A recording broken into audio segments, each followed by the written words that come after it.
Okay, so let's start with a pretty simple feature then. So we now have a password strength meter that we can add to a password field. So if I go ahead and add a password box to this form right here, I can go under validation and simply select show password strength. When I build this form then, I get a nice password strength meter that reacts to the values that I type in.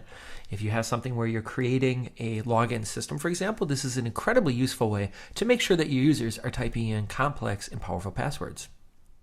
Another fantastic new feature is the ability to use beautiful, stunningly awesome full screen background images. So to use it, all I have to do is select my page, and I'm going to go in my page properties. I'm going to click upload background image. From my documents, I'm going to select my cherry blur image. I'll say open. Now, if I build this form as is, the background images is going to be confined to the original width of the screen. Of course, we don't want that. We want it to be a full screen image. When I select that now my image is spanning the entire width of the form. And as you can see here now, we have this beautiful background image. Of course, we usually want to be able to center our form when we do this. So with a few extra tweaks here, let me go ahead and center the form. Maybe change my background text right here to white for both of these fields. And make the font size a little bit bigger. Now I have a nice centered form for my users, and it looks stunning. Another great feature is the ability to preview gradients right within the editor now. So if I have a headline element, as I do right here, let's say I made the text a little bit bigger, we could always apply a background gradient, but now as you can see, it actually previews in real time for us. So I can go ahead and tweak my gradient, get it looking exactly the way I want, so that when I build my form, the gradient acts and behaves exactly the way I expect it to. It's a real nice time saver. So another great new feature is the ability to toggle mobile version on or off.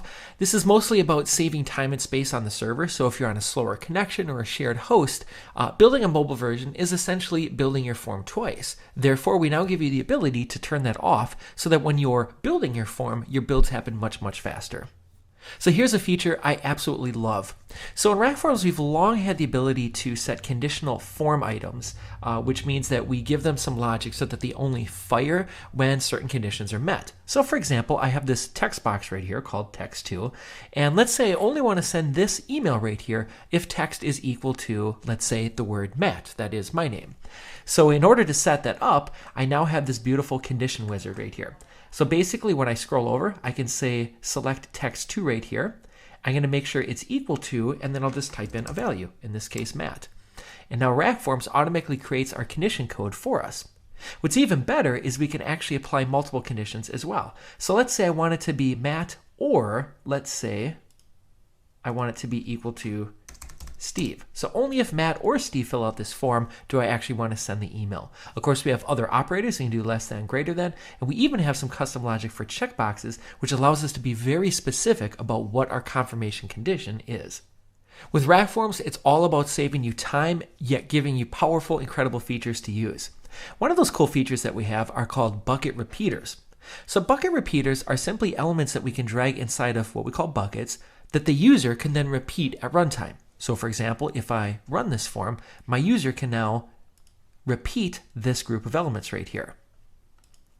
Now, our new feature is that, generally speaking, we want to do something with these repeated items. And it used to have to be that we'd have to hand code the SQL by hand to actually create that logic. Well, no longer, in RackForms, we automatically do it for you.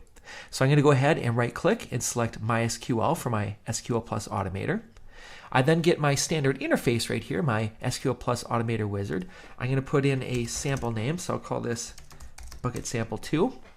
And then without changing anything else, I'm just going to go ahead and click Table and add SQL Plus Insert Item.